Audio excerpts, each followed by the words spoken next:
farmers and for agriculture. We've had so many good weeks and good days, and it's only going to get better because we're doing trade deals that are going to get you so much business, you're not even going to believe it. Your problem will be, what do? We need more acreage immediately. We've got to plant. But I will say we are doing some things with trade that are going to have a tremendous impact. You're going to be doing business with Canada. You're going to be doing business with places where it was very, very difficult to do business. It was very unfair, and a lot of great things are going to happen. So I want to really thank everybody here, and I want to congratulate a very, very good and exciting football team that I watched yesterday, the New Orleans Saints. You know, I can see there's a little group over here. I know who I'm talking to. The rest of the room's going like, yeah, I don't want to talk about that. But you have to say Drew Brees, he's one hell of a quarterback, and that was a tremendous game. And so congratulations to the folks from this area and from this great state. It's a great state. I'm thrilled to be here in a state that I've had a lot of luck with, and I love a lot of people in this state. I know a lot of people for really a truly historic occasion. This is the 100th annual convention of the American Farm Bureau Federation, 100 exactly. If it was 99, although I was here for 99 too, I have to be honest, right? I like the farmers. What can I do? I like farmers. Thank you. Thank you. Thank you very much. For 100 years, this organization has faithfully represented the men and women who are the backbone of our country, truly. Let us all show our appreciation for a very dear friend and a leader, a great leader, Zippy Duval. Where's Zippy? Zippy. Where is Zippy? What a job he does.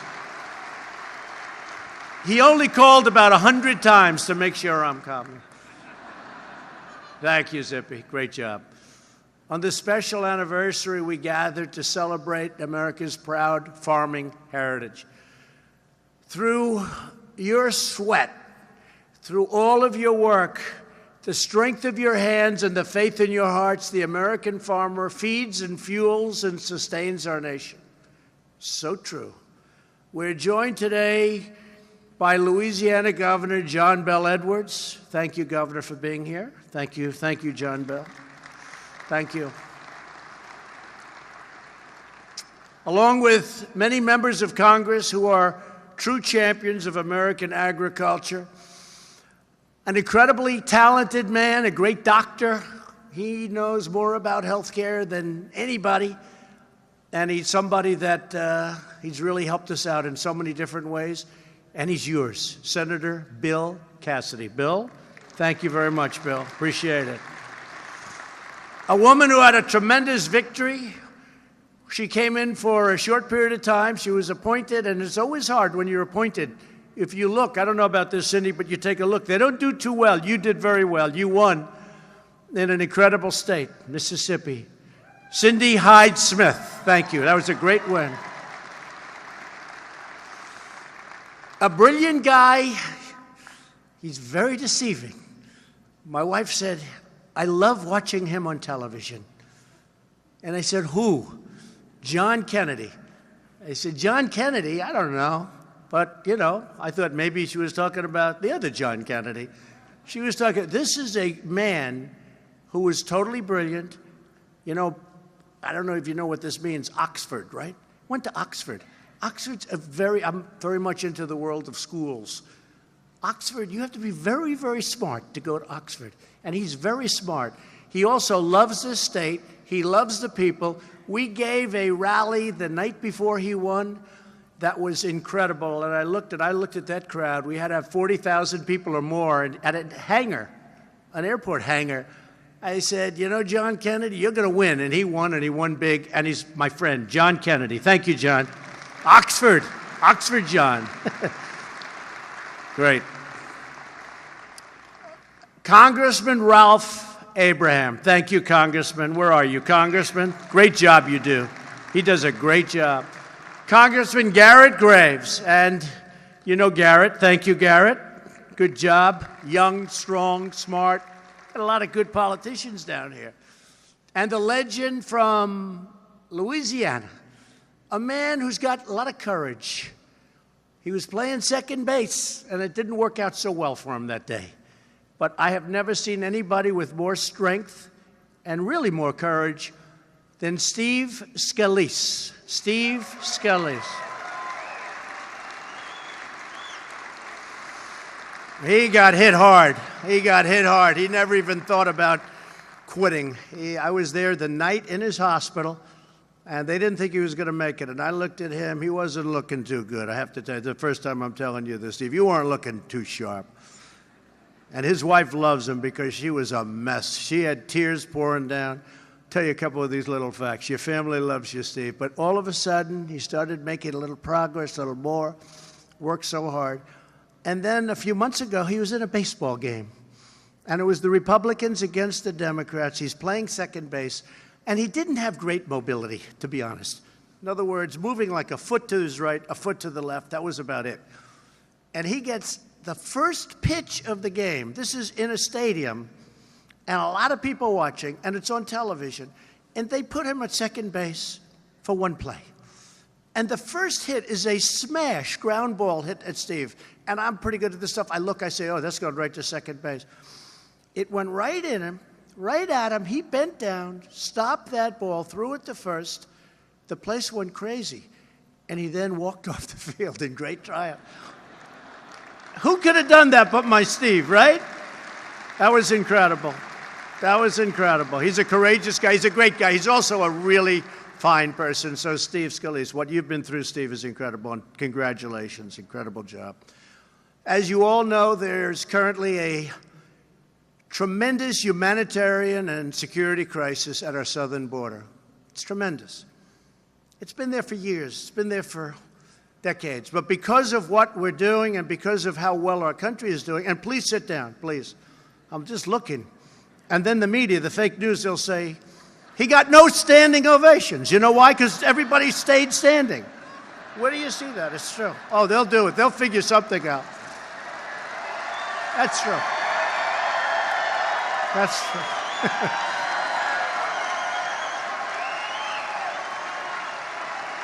That's true. They can figure it out. They can take the best thing. I go home, I say, darling, I did such a great job. Wait till you see the news tomorrow on something. North Korea, China, we're doing great in trade deal. China, this, that. They can make anything you do look bad. But I was watching as you're standing, and I said, you know, if they sit, it's probably better for me, because every once in a while they'll stand. The other way they'll say, the crowd did not appreciate him. They didn't give him one standing ovation. Anyway, thank you very much. Women and children are being ruthlessly exploited at our southern border by vicious coyotes. Who would think of this? Human traffickers. Now, when you hear the words human traffickers, you think about 1,000 years ago, 2,000 years ago. You wouldn't think. It's worse today in the world, there's a world problem, than it's ever been. And the reason it's worse is because of the internet. They target young women. They target young children, the internet. And they come in through our southern border into our country. And they'll have women taped their mouths with duct tape, with electrical tape. They tape their face, their hair, their hands behind their back, their legs. They put them in the back seat of cars and vans.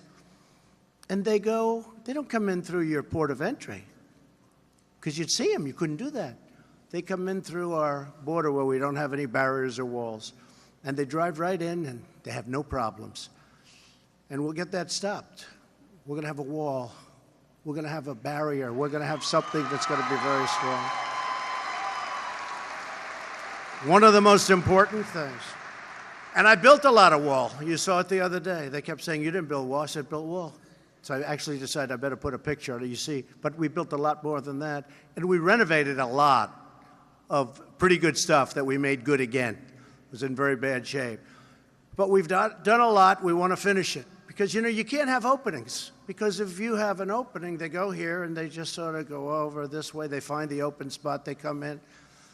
And we have to build what we have to build, probably a total of 550 miles, including the renovations. And we've done a lot of work People don't talk about it. I don't talk about it because until we're finished, the big thing is we have to get it done. And we've had great support from John, your senator, Bill, your senator, from everybody. We've had tremendous. Steve is working hard in the House. Your congressmen are working really hard, because it's common sense. What we're talking about is common sense. Last month alone, 20,000 migrant children were illegally brought across our borders. 20,000. 1 in 3 women are sexually assaulted on the journey up from Honduras or Guatemala or El Salvador. Think of that. Think of that. Hard to believe. Vast quantities of lethal narcotics are being smuggled across the border. Most of the drugs coming into our country come in through the southern border, and much of it comes through areas that are not your portals, including meth and cocaine and heroin and fentanyl. Heroin alone, if you look at the heroin epidemic, it's an epidemic. Heroin alone kills 300 Americans a week, and 90% of it, at least, crosses our southern border, comes in through our southern border. And I've spent a lot of time with Secret Service and with Border Patrol and ICE, incredible people, and they show me the methods that they use, how they hide it. They put it in hubcaps, they put it in engines, they put it in areas you wouldn't. They're brilliant in many ways. They're brilliant. You wouldn't even think of what they do to get things in. And we can stop it, but we can't stop it if we're going to play politics. And the numbers you're talking about are peanuts compared. You'll make the money back numerous times a year. In 2017, drugs killed over 70,000 of our fellow citizens. Think of that. That's like a football stadium loaded up, and imposed costs on our society in excess of $700 billion. In the last 2 years, ICE officers arrested 266,000 illegal aliens. Think of that. With criminal records, including 100,000 assaults, 30,000 sex crimes, and 4,000 violent murders or killings.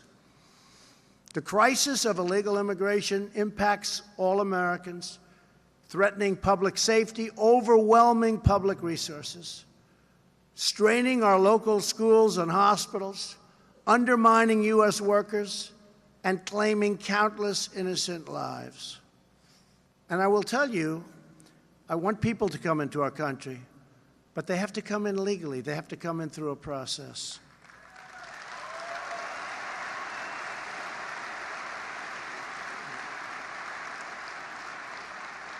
Thank you. As president, the defense of our nation is my highest and most important duty. And this is the defense of our nation, just like we prepare for other nations that you think more traditionally is what that sentence refers to. When it comes to keeping the American people safe, I will never, ever back down. I didn't need this fight. This is a rough fight. We're dealing against people who think that if they can stop me from building the wall, again, we've already done a lot of work, but they think that's a good thing for 2020 because they're not going to win. They think if they can stop me from building the wall, that's good. This is the reason why they don't want the wall built, because they all know it works. They all approved it numerous times. I mean, Chuck Schumer had his hand up every time this would come up. The senators know this. They're only doing this because of the 2020 election, because I said I'll build the wall, and I'm going to build the wall, and it's only one of many things that I promised. I mean, if you look at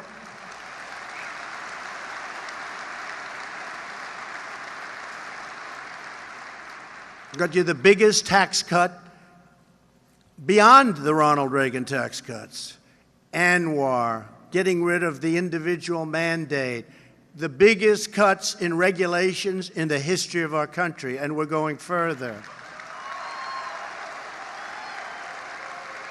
That might be the biggest reason that our country is doing so much better than other countries and why we're doing so well. But they view this as a political thing because this was one of the big things I said we're going to do tax cuts, we're going to do we're going to do, and we've done most of what we said. That's a lot of news back there. One of the folks back there said that he's actually done more than he promised. It's true. I have actually done more than I promised. We've done a lot, even with the veterans. A lot of veterans in Louisiana. We got Veterans Choice. We got Veterans Choice approved, which is pretty amazing. They've been trying to get that for years and years, decades and decades. And we got accountability, VA accountability. When you had somebody treating our veterans horribly, you couldn't do anything. You couldn't fire them. Whether it's unions or whether it's civil service or whatever it may have been, but for decades and decades, somebody could do anything they wanted. They can steal, they could abuse our veterans, they can be sadists, they can do whatever they want. You couldn't fire them. And I got accountability approved. Everyone said you couldn't get that. Too much power against it. We got it done, and now we can say, Jim, you're fired. Get out of here. We don't want you taking care of our veterans. That was a big thing. A lot of help from those people. So we got a lot done, but they view the wall as being a big item that if I don't do it, it's a negative. It's a negative. And I'm not doing it for that reason. I'm doing it because we have to do it. It's common sense. We have to do it. If you look at the caravans coming up, if you look at what's going on, you take a look. If we didn't have some of those walls, the military has been incredible. They came up and they built some barriers. They kept thousands and thousands of people from overrunning various sections of our country. We've done a great job at the border, but we need that we need that barrier because you can't do this. You can have all the people you want dressed in military, you can have ICE, you can have Border Patrol. If you don't have that barrier, there's not a thing you can do. They all say we like technology. I like technology too. But we can have all the drones in the world flying around. We can have all the sensors in the world, but if you don't have a strong steel or concrete barrier, there's no way you're going to stop these people from rushing. Last week, we have no idea who they are, and you got some, I'm sure, very good ones, but you got some real bad ones. Last week, I traveled to McAllen, Texas, to tour the border and meet with the heroes of ICE and Border Patrol. These great patriots made clear what they need from Congress and to end this terrible crisis. And we will end it. We will end it. When we have proper security, people aren't going to come, except for the people we want to come because we want to take people in to help our farmers, et cetera. Very important. We're going to make that actually easier for them to help the farmers because you need these people. No, you need these people. We're going to make it easier.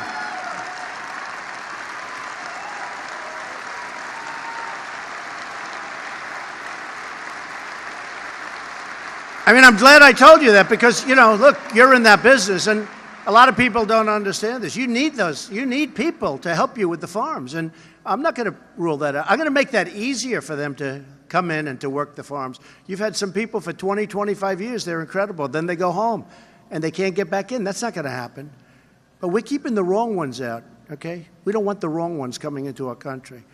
And for that, it's going to be almost impossible to get in. For the people that work the farms, that have been here, that have gone through this very short but good process, that are going to help our country, it's going to be easier for them to get in than what they have to go through now. So just remember that. I know a lot about the farming world, and if I don't, Sonny teaches me. They explained that there is no substitute for a wall. These are the ICE people and the Border Patrol people. Or a physical barrier. There is no substitute. Where a barrier exists, illegal crossings plummet dramatically. In El Paso, it was one of the most dangerous cities in the country. A wall was put up. It went from being one of the most dangerous cities in the country to one of the safest cities in the country overnight. Overnight. Does that tell you something? And I could give you many examples of that. They say it's medieval, a wall. It is medieval. So is a wheel. I always say a wheel. But every time I look out, they all have wheels. You know, they may have gone electric and they may have done lots of different things, but every car I've seen still has wheels. Wheels work and walls work. You know, there are some things you can't beat. That's why we've asked Congress to fund a steel barrier, or whatever you want to call it. This barrier will stop illegal activity while directing lawful trade, travel, and commerce to our ports of entry. These ports are America's doors, but doors only work when you have strength. We need strength. Right now, we have weakness. They're forming a new caravan in Honduras. Honduras is not helping us. They could stop it. We send them hundreds of millions of dollars a year, El Salvador, Honduras, and other places, Guatemala. Hundreds of millions. But they don't help us like so many nations. We help them, they don't help us. We don't even get their votes often when we need their vote in the United Nations. They don't vote for us. Why? Because the wrong people are asking them. So those days are over. So I said just before I came, we're looking at a whole plan. Why are we sending them money if they're allowing caravans to form right in the middle of their cities? Why are we sending them money?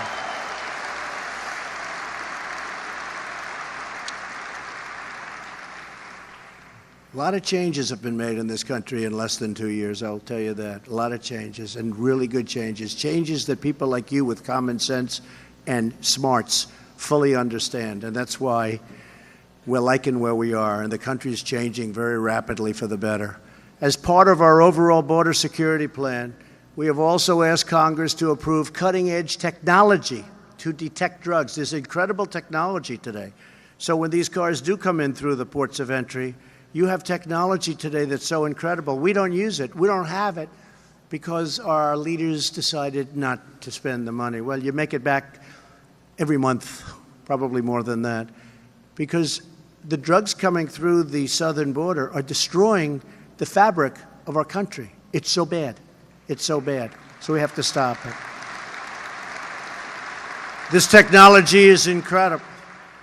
To fund more agents, we're putting that high on the list, officers, beds, believe it or not. We're one of the only countries, I say one, because every time I say something else, they'll say, oh, well, there was a country that also did it.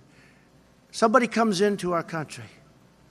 They touch 1 foot on the ground, and we have to catch them. It's called catch. We then take their names, and we bring them to a court. Can you believe this? And we release them. But see, we're trying to do catch and hold, catch and not release. But you have to release. So we release. And they go into our country, and then you announce, these are the laws. Then you say, come back in 3 years for your trial. Tell me, what percentage of people come back? Would you say 100%? No, you're a little off. Like, how about 2%? And those people you almost don't want because they cannot be very smart. 2%. 2% come back. Those 2% are not going to make America great again.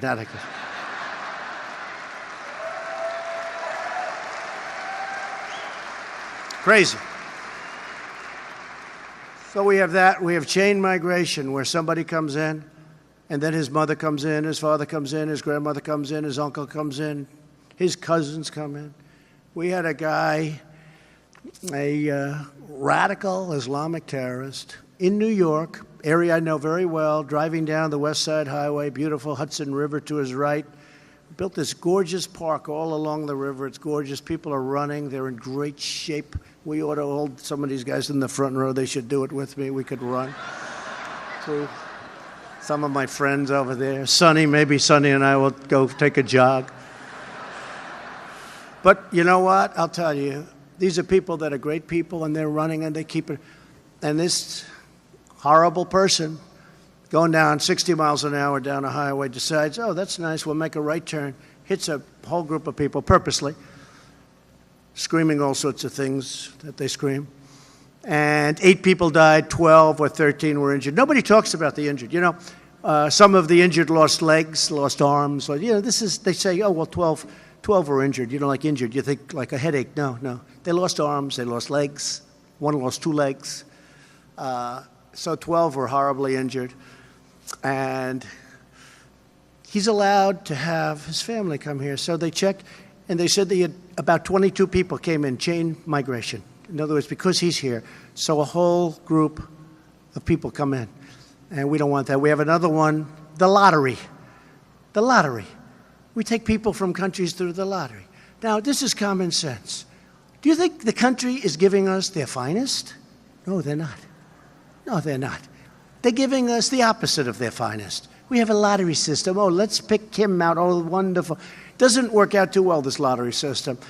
But this is the law. This was passed by Democrats and I guess Republicans. Maybe they voted, who knows. But these are laws that have to be changed. These are sick, demented laws that we have to change. We can't allow this to keep happening. The people that are sent to our country are not the people that we want. They come in through the lottery. They come in through chain migration. Think of it. This man that killed 8 people and so badly injured 12, they say he's got about 22 relatives coming in that are here. And take a look at how well his relatives are doing. It's not a good picture. So we have to change our laws. It's very hard because the Democrats don't want to change them. But I hope that common sense and people like this can persuade them, because it's gotten to a point where you have to. We really have no choice. And we're fighting hard. We're fighting very hard for you. We're making a lot of progress. I can tell you that.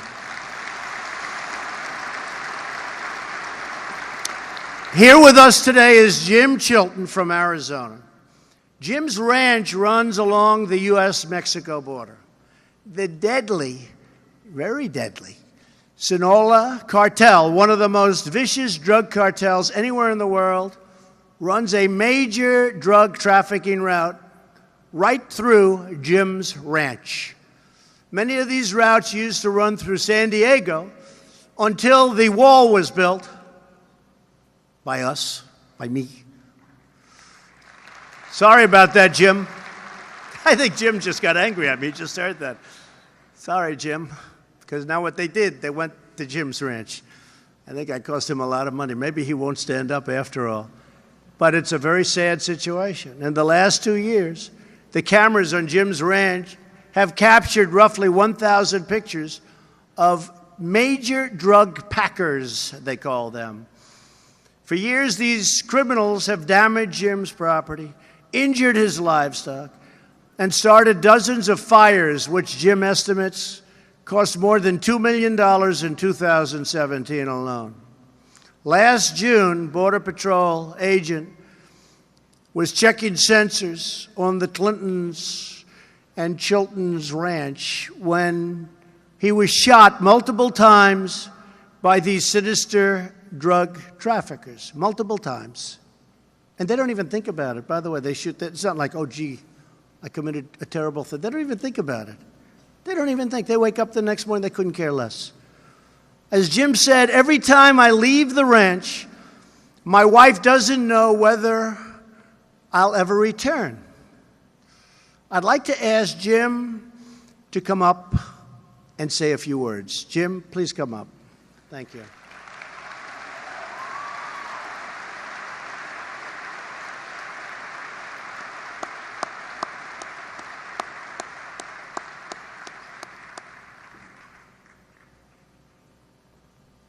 Thank you, Jim.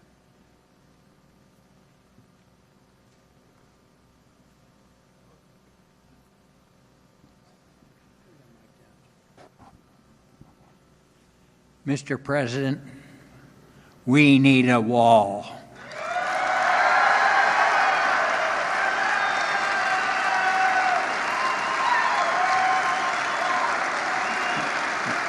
I would say we need a wall all around, all the length of the border. We've got to stop the drug packers bringing drugs in to poison our people.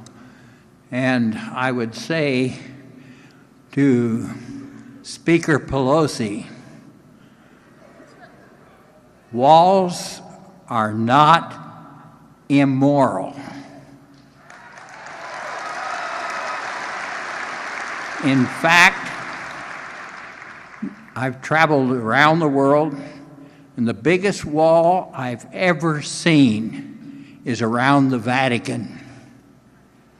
Now, you can't tell me that the wonderful priests and officials of the Roman Catholic Church, including the Pope, are immoral.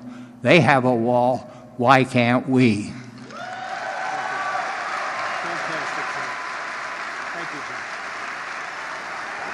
Thank you, Jim.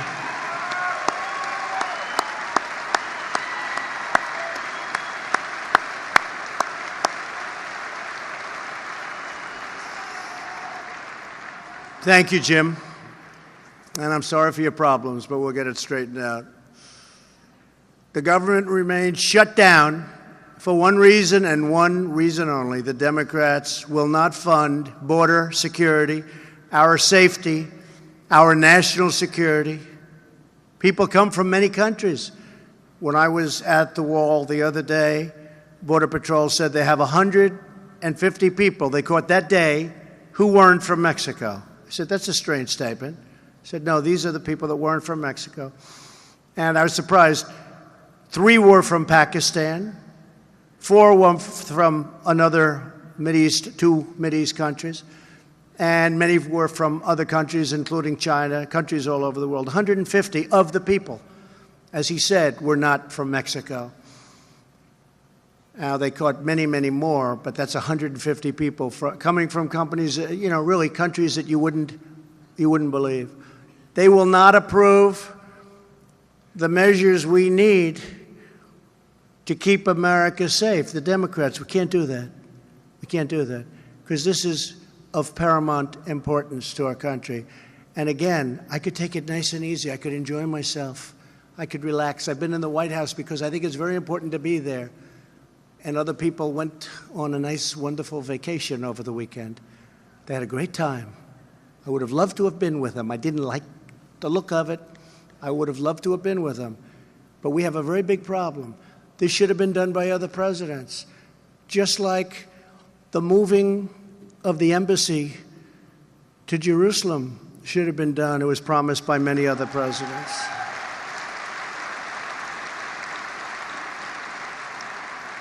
Just like we're doing the job in North Korea, just like we're doing the job with China. We're getting it done. We're getting it done. We're getting it all done. But it would have been nice if other administrations were able to do it. But we have to do the border. In the meantime, the USDA is doing everything in its power to help farmers deal with the ongoing shutdown. We thank you for your support and patriotism, and we fight to defend our nation. We are fighting very hard to defend our nation, and many people that aren't getting a payment, that aren't being paid, have let us know in the strongest of terms, a big amount. They said, sir, what you're doing is of paramount importance. Do the job right, and we are with you 100%. You'd be surprised at how many people have said that. And it's not easy for them, but it's a lot of people. So I'm asking all of our citizens to call your Democrat lawmakers and ask them to pass a bill that secures our border, protects our country, and now reopens our government. Because as soon as they do that, we reopen our government. You would think that would be a very simple task. On every front, we are fighting for our great farmers, our ranchers, our growers. We are fixing broken trade deals that are horrible. And I saw what was going on in Canada, the way you were treated, horrible. And they treated their farmers great. Great. We changed it with the new trade deal we made with Mexico and Canada. And opening up new markets to export. Many, many new markets are being opened up. We've eliminated a record number of job-killing regulations. And the farmers got hit probably as hard as anybody. We're reversing harmful federal intrusion. And to keep family farms in the family, we have virtually eliminated the estate tax, also known as the death tax.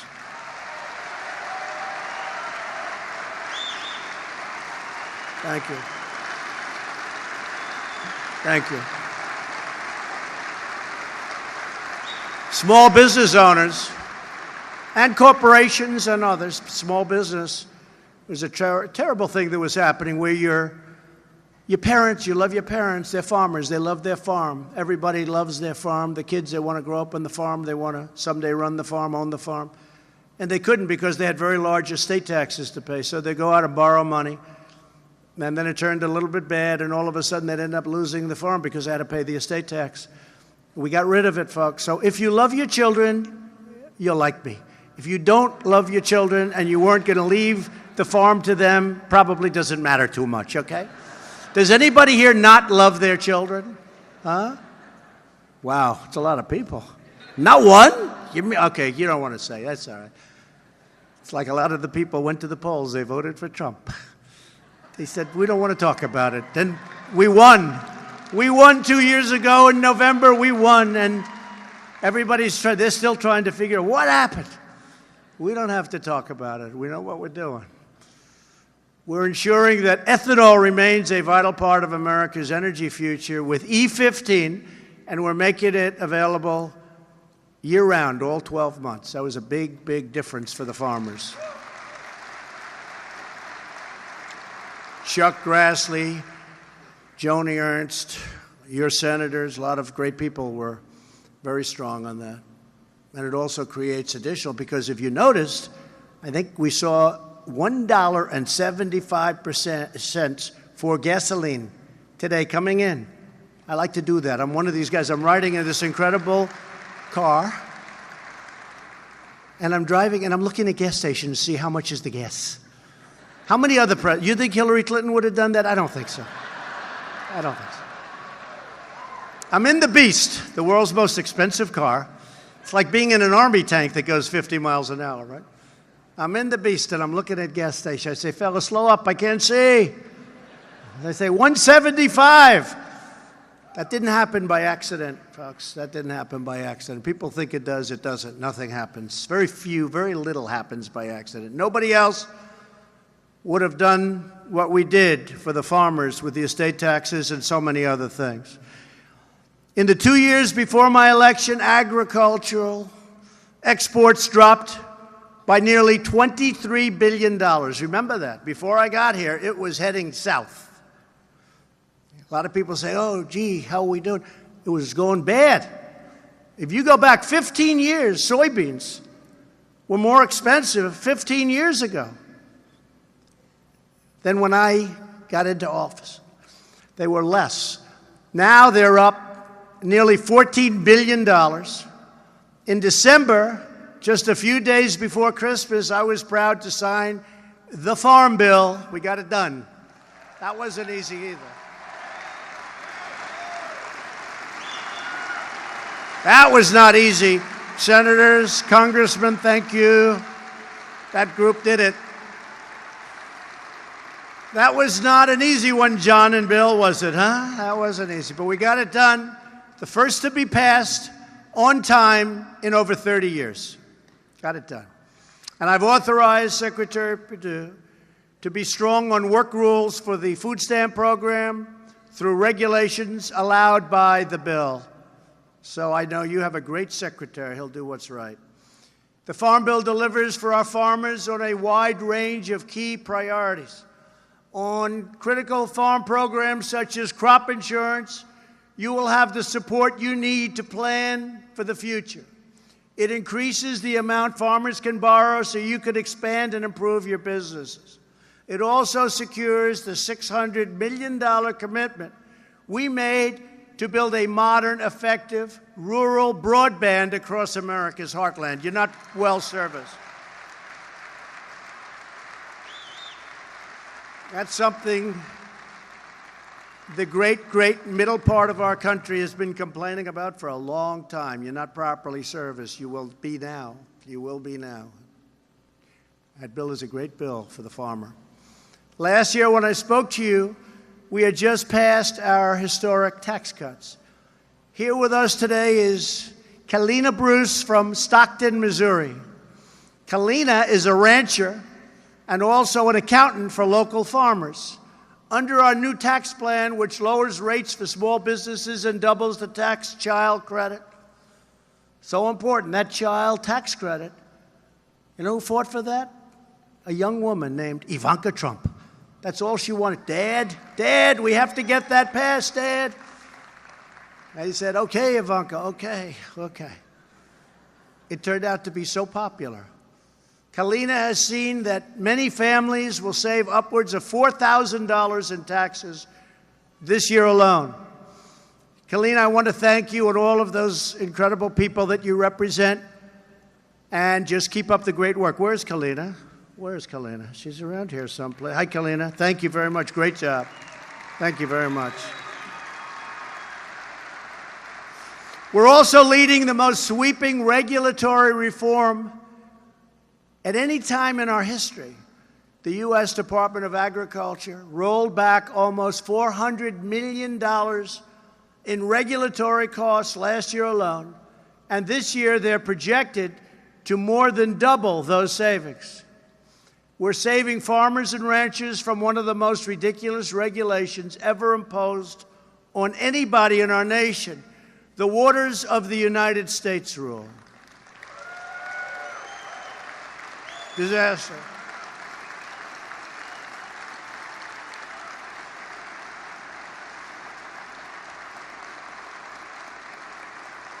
Other than the title, such a beautiful title, it was a total kill on farmers, on builders, on everybody. It was a total kill. Sounds so nice.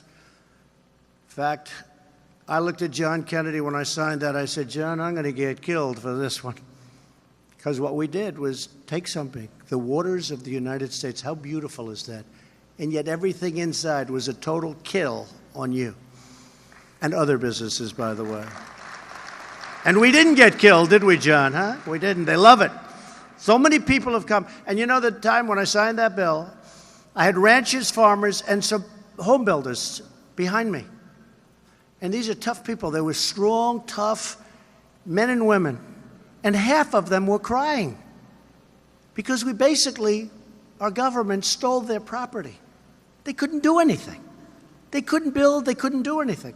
They were crying. I said, what are you crying about? To one guy, I don't think he cried in his whole life. I don't think he cried when he was a baby. He was crying. He said, sir, you gave me back my life. You gave me back my property. They took it away, environmentally took it away. And you're going to do the right thing. In the audience today is Val Wagner from Monango, North Dakota. Val, it's a good place. You have a great new senator, by the way. Great new senator. Really great.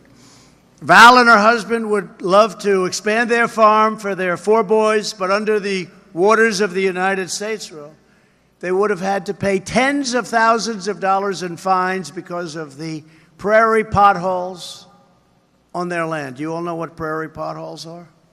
Yes, you do. I don't, but it sounds bad.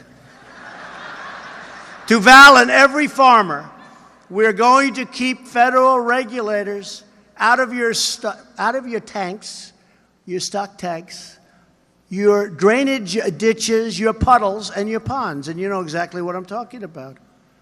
You can have a pond, a little pond, and they consider it a lake. And you're regulated as though it were a lake. We're going to get government off your back so you can earn a living and support your families doing what you love. And I know what you love. Farmers love what they're doing. We also passed legislation to rebuild our water infrastructure, including our nation's inland waterways, which carry more than 60% of our agricultural products. We are replacing one-sided, unfair trade deals. We have so many nations, it's a one-sided deal.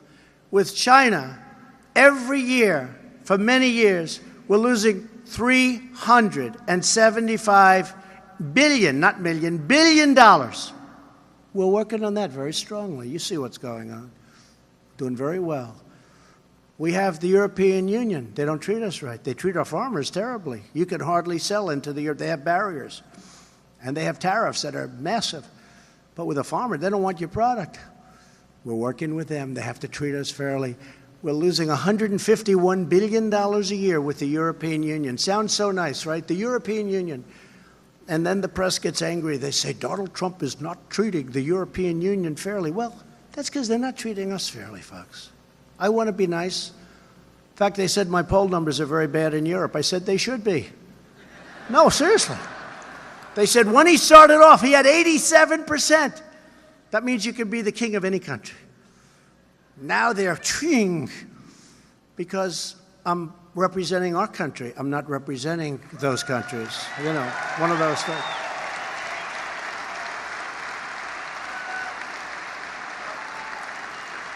True.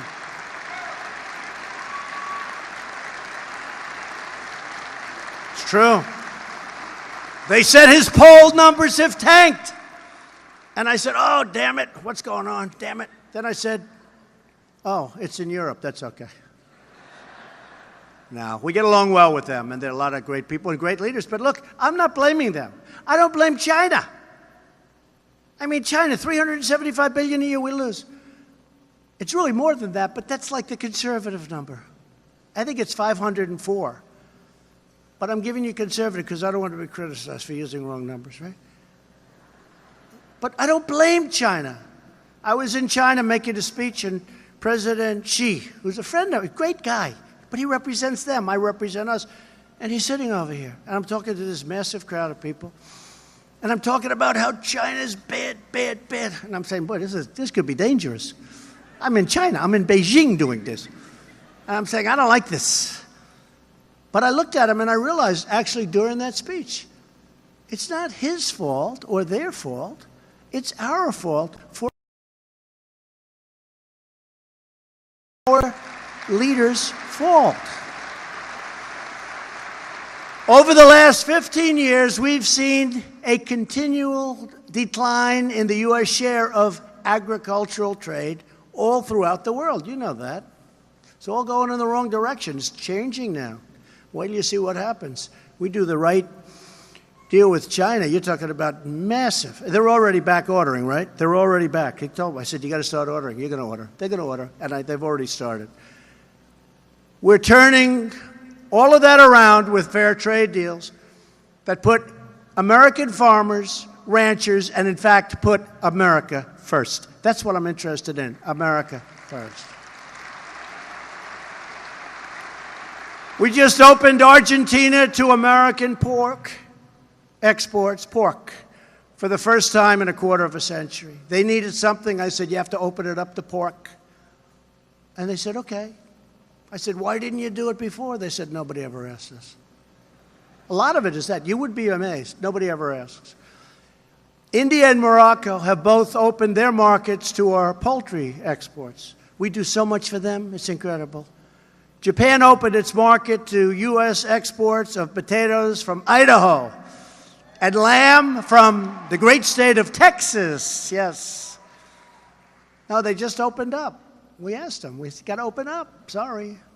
U.S. beef has been shipped to Brazil for the first time since 2003. They're going to have a great new leader. They say he's the Donald Trump of South America. Do you believe that? And he's happy with that. If he wasn't, I wouldn't like the country so much. But I like him. And we opened China to American beef for the first time in many, many years. We've taken, you know that. But that was before the trade deal. Don't even worry about it. That's peanuts compared to what we're talking about. We've taken the toughest ever actions to confront China's unfair trade practices that hurt American farmers and ranchers. This includes China's theft of trade secrets from American agribusiness. I couldn't believe how complicated your business is with the seeds and the genetic farming. It's incredible. People don't know this. But your secrets were being stolen by China and, in all fairness, other countries. We want a fair deal for American farmers, removing China's arbitrary bans on agricultural imports, safeguarding our intellectual property, and providing fair market access to all American producers. We have also made history by finalizing an agreement to replace the horrible NAFTA with a brand new U.S.-Mexico-Canada agreement called the USMCA. Whole different world. Whole different world. NAFTA was one of the worst trade deals ever made by a country. Killed our country. This landmark trade deal will increase exports of wheat from Montana, dairy from Wisconsin, chicken from Georgia, and products from farmers and ranchers all across our country. As part of the USMCA, Canada agreed to give fair treatment to American wheat farmers. They will now grade American wheat just like they grade their own wheat.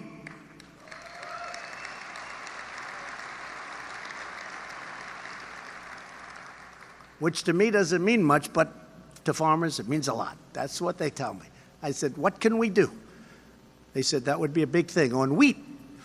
Even the NFL, you know, the NFL for many years was having a hard time with Canada, having to do with the Super Bowl. And I heard about it, and I asked about it, and it was a lot of money, but it was tiny compared to the overall deal with Canada and with Mexico. So as one of the things, I said, you got to treat the NFL fairly. You know, it's a great American company, and we had the dispute over the national anthem, and that seems to have worked out properly, and which is great, which I give them credit for now. And I said, listen, when you go to Canada, you're going to ask for this thing, because they're not treating our company right. Any company, I don't care, but that was the NFL, big company, great American company. So you're not treating them well. We asked for it. In 1 minute, we solved the problem that they've been working on for many years. Total success. And they called up and they thanked me. But it's something that I want to do for American companies. It's easy, it's short. It took a few minutes, and we got it. They were fighting for years. Canada also agreed to end unfair trade practices that hurt American dairy exports. Also here today are Chris and Gary Peterson and their son Ben and daughter-in-law Nikki. More than 140 years ago, Gary's great-grandmother began their farm in a tremendous state. I love this state. Remember when they say Donald Trump has won the state of Wisconsin. That state hasn't been won by a Republican in so long. Bill, you don't remember any wins there, right? That was a long time ago. That was even before your time, right, Bill? A long time. And they said, Donald Trump, remember that? Was that a great evening or what? Donald Trump has won the state of Wisconsin. We love Wisconsin. Today, the Petersons have more than 900 dairy cows. Like so many of our great farmers, the Petersons have faced a number of threats to their farm and to their entire way of life. For years, NAFTA made it difficult for dairy farmers like the Petersons to export milk, ice cream, cheese, and many other dairy products. Under the USMCA, the Peterson family will finally have the level playing field that they should have had for many years. They have it now. Together, we urge Congress to support American agriculture, stand up for American workers, and hopefully they will approve the USMCA quite quickly. You know, the one thing I worry about, it's almost low. No matter how good something is, they might not want to approve it, but they'll approve it. This one, I think it's going to be very tough for them not. But I think I hear it's in very good shape. And it replaces something that has been so bad to our country. There's a great deal. As we reverse the damage of decades of unfair trade, we're also providing up to $12 billion in relief to protect our farmers from unfair foreign retaliation. And you saw that recently with Sonny Perdue, where we were helping out during a very unfair period of time when people were actually trying to affect our election. Nobody brings that up. In this case, it was China. I haven't heard too much about that. Have you heard anything about that? But they were, and we helped our farmers out. No one understands better than our great farmers that the tough choices we make today reap rewards for centuries to come. More than 200 years ago, this very city was at the center of America's negotiations during the legendary Louisiana Purchase. No one knew how it would all turn out, but President Thomas Jefferson acted decisively for the American people. After months of negotiations, we got what no one ever imagined possible. Not only did we gain New Orleans, we doubled the size of the United States. We secured new parts and ports, new parts of the map and globe that we never thought, and new ports, very importantly, for American agriculture, and we made our nation the greatest farm country on God's earth, and it remains that, and it's now, for the first time in a long time, getting better.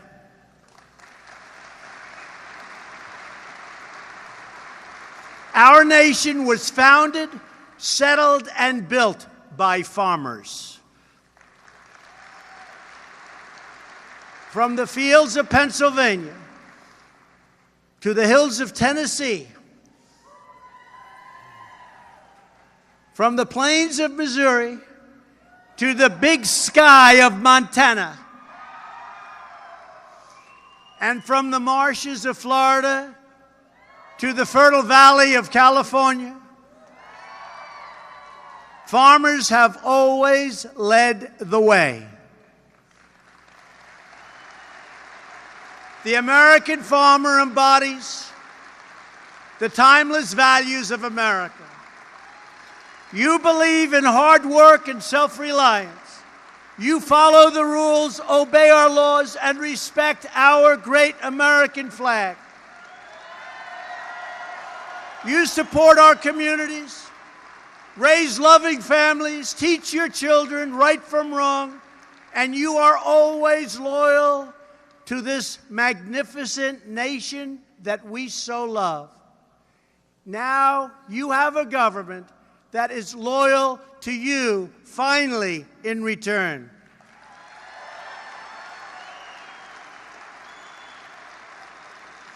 Because we know that government's first duty is to our own citizens. We are fighting for the American farmer, and we are fighting for the American dream, and for the products made and grown with pride right here in the USA. It's what we're fighting for. We are defending a cherished legacy, and we are preserving a beautiful way of life passed down from mothers and fathers to sons and daughters, from generation to generation. You are the keepers of this noble tradition.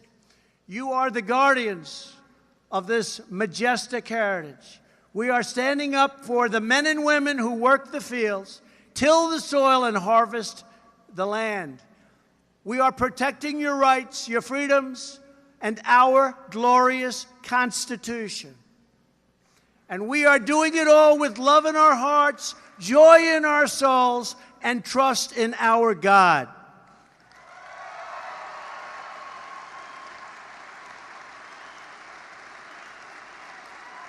Thank you. Thank you. To all of the farmers here today and across our country, the greatest harvest is yet to come. The future for America's farmers is bigger, better, bolder, and brighter than ever before. I just want to thank you all for being here. It's so honored to have had this kind of a turnout, this kind of a record. I want to thank the American Farm Bureau for the incredible job they do. I'm proud to be a great friend of the farmer, of the rancher, of the people who so nobly do what you do. God bless you all. God bless our farmers. God bless the United States of America. Thank you very much, everybody. Thank you.